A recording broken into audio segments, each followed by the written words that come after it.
I want to show you one of the coolest things ever in mathematics. You're just going to freak out when you see this. Do you remember how I said a long, long time ago that all of mathematics is a pattern, but you just got to figure out what the pattern is? We're going to look at patterns of something called binomials. You know what a binomial is. Here's a simple binomial, just x plus y. But I'm going to look at the binomial expansion of this. What do I mean by expansion? I'm going to put it to certain exponents. For example, the exponent of 0. Well, you're probably saying to yourself, well, wait a second. Math 10C, going all the way back to grade 10, I know any base to the exponent of 0 is 1. Well, yeah, that's true.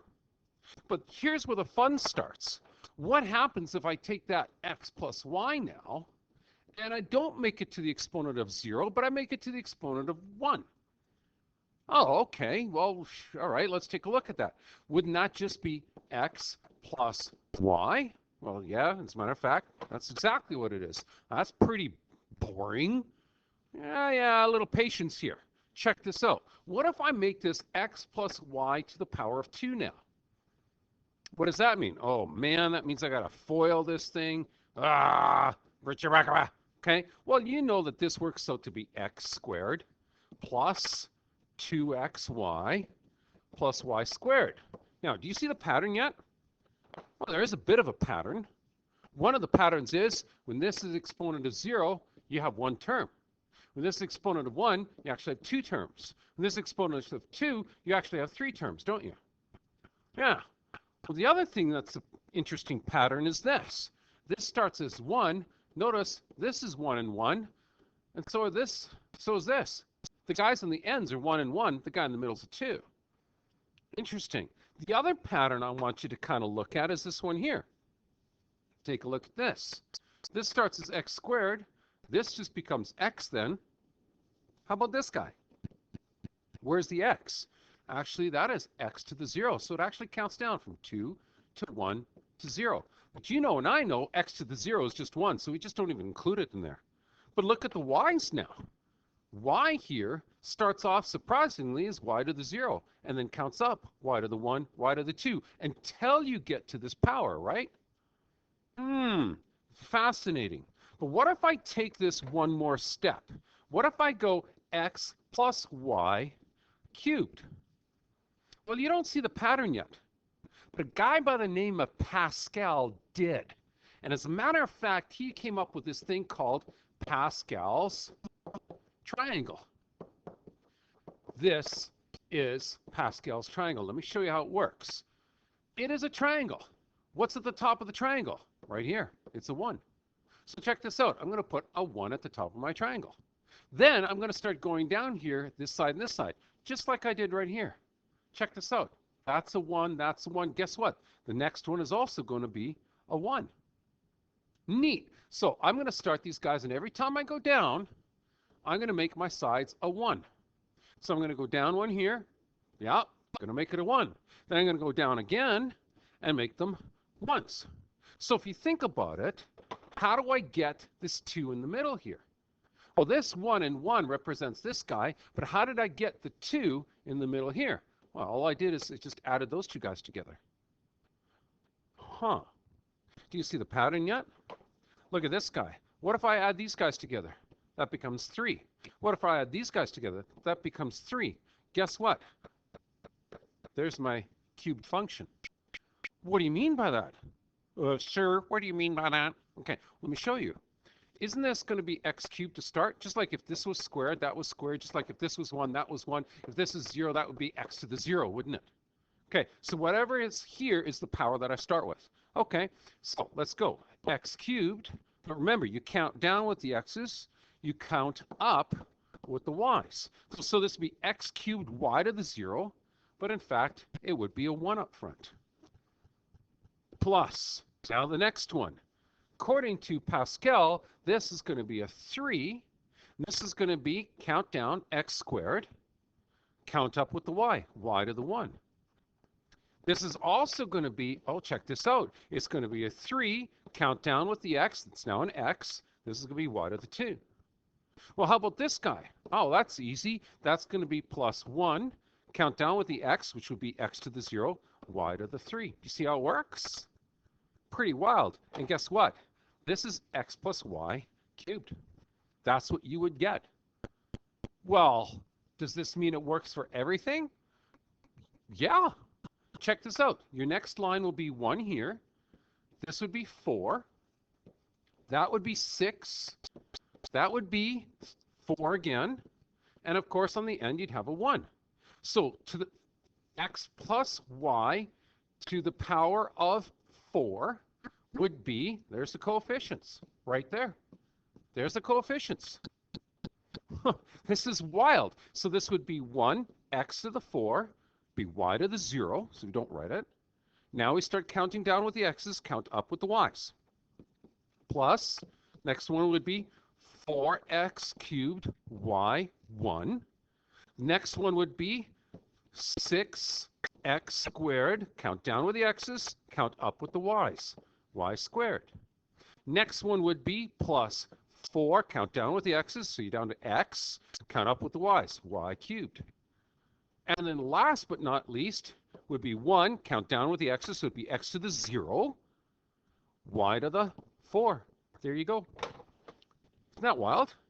That's what this would be expanded. No more FOIL, no more magic box and distributing this and distributing that, combining like terms. Binomial theorem does it all for you, courtesy of a wonderful guy by the name of Pascal. Isn't this awesome? My goodness gracious, you can go crazy with this afterwards, couldn't you? You could do x to the 5 if you wanted to. You could keep on going. Hey, wait a second. Why don't we do x to the 5? Let me erase this, and let's do x to the 5 right now. Huh. Well, first thing I'd have to do is I'd have to finish off Pascal's triangle here. 1 plus 4 would be 5. 4 plus 6 would be 10. 6 plus 4 would be 10. 4 plus 1 would be 5. And don't forget, you have a 1 on the outside here, right? But think about this. Think about this. This would be x plus y, right? Think about it. I forgot what power we're dealing with. Is it to the 4 or is it to the 5? I can't remember. So just count these. 1, 2, 3, 4, 5, 6. If you remember what I said earlier, look at the 3, for example. If you're doing cubed, you got 1, 2, 3, 4. The number of terms you have here, right, is always one more than the power. So you have 1, 2, 3, 4, 5, 6. So there's 6 terms. That must mean that this is to the power of 5. Okay, so let's write these guys out. Let's see what they look like. This is going to be neat. Okay, here we go. This would be, of course, 1, x to the 5, right? Y to the 0, plus 5 now, because that's this coefficient, x to the 4, so x is decreased by 1, y is increased by 1. So this would be y to the 1. Plus the next one would be 10, x to the 3, y to the 2, plus, oh, there's another 10. 10, x to the 2, y to the 3, plus this guy, plus 5, x to the 1, y to the 4, and last but not least, this would be plus y, x to the 0, don't write it, y to the 5. That's how it works out. That's what this expansion is. Could you imagine if you had to do this FOIL and distributive property and all that other crazy stuff? You'd be here all day and making all kinds of mistakes. Pascal makes it simple. It's so wonderful. So how are we going to use this? Let's move on. It's called the binomial theorem, and it's based entirely on Pascal's triangle, right? Now look at it. It says the coefficients in a binomial expansion form Pascal's triangle. There's Pascal's triangle. How beautiful. It's a triangular arrangement. Oh, whoa. You said the word arrangement. So is this a perm or a com? Order doesn't matter. Think about it. I don't care what order you put this guy in. I don't care what order you put this in. So it's got to be a combination then. And guess what? You're exactly right. The combination comes up right here. So instead of putting 1, 1, 1, 1, 1, 2, 1, 1, 3, 3, 1, you can put them all as combinations. Now, how do you do this? Remember what row 1 meant. Row 1 meant x plus y to the power of 0. So this is always going to be 1 more. But that row number indicates how many terms you're going to have. Row 1, 1 term. Row 2, 2 terms. Row 3, 3 terms, and so on and so on and so on, right? Okay, so with that in mind, let's just clean this up and let's keep going. Let's see what we get here, okay? So how do you do this? Well, this is x plus y to the 0, is it not? So that's what this combination is. Combination tells you you have 0 terms chosen 0 times, you're going to get a 1. But check this out. This is x plus y to the 1. How do you do that? Well, that row number, that power, I should say, that power becomes a choice here. So if we're to the power of 1, that becomes 1. Think of the arrangements you have. You can have 1 choose 0 or 1 choose 1. You end up with 2 terms. Guess what? Both numbers are going to be 1. Huh, okay, let's keep on going. The next line would be x plus y squared. So think about it. There's that 2. That makes this front guy a 2. So look at this, 2, 2, and 2. Why is there 3 selections? Because you have to include the 0. 2 choose 0, 2 choose 1, 2 choose 2. And if you go 2 choose 0, you get a 1. You go 2 choose 1, you get a 2. And if you go 2 choose 2, you get a 1. So in other words, this Pascal's triangle could help us figure out any kind of combination we want. Case in point, what if I asked you to find me 5 choose 2? Well, there's 5 choose 2. Look at the corresponding number in Pascal's triangle. 5 choose 2 is that position right there. 5 choose 2 would be equal to 10. Look how Pascal's triangle can help save you all kinds of calculator time as well. Not only is it great for the binomial expansion, but it allows you to do all kinds of really cool calculator saving things as well. Okay, so let's talk about the binomial expansion then. So the binomial theorem allows us to quickly expand binomials. Case in point, look, a binomial to the 0, you know, is 1. A binomial to the 1, think about it. It's to the 1, that means there's going to be 2 terms. Da-da-da.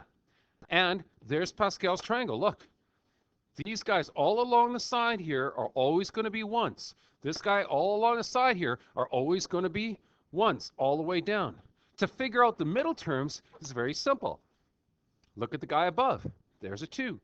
Look at the guy above. There's the 3, right? Okay, look at this. There's a 3. Go to the next one. Yes, that's a 1. There's a 4. There's a 6. There's a 4. There's a 1. Isn't that wild?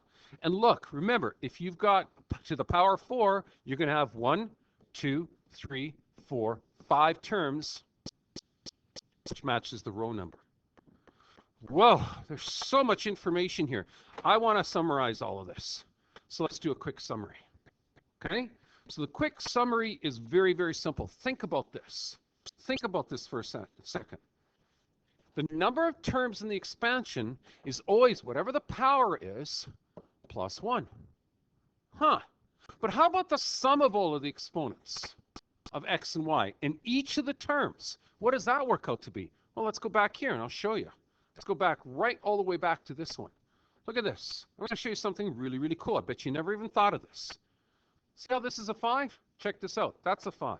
But if you sum the exponents, what do you get? That's a 5. Sum the exponents. That's a 5. Sum the exponents. That's a 5. Sum the exponents. Well, remember, that's x to the 1. That's a 5.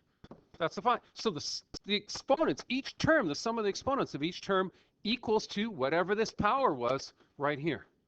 So if we actually start writing that out right there, we know that the sum of the exponents equals to whatever the power is. That'll keep us kind of like, if you think about it, it's kind of like an accounting thing, right? We're gonna keep track of everything. It helps us to keep track. The exponent of x, of course, then decreases as we go.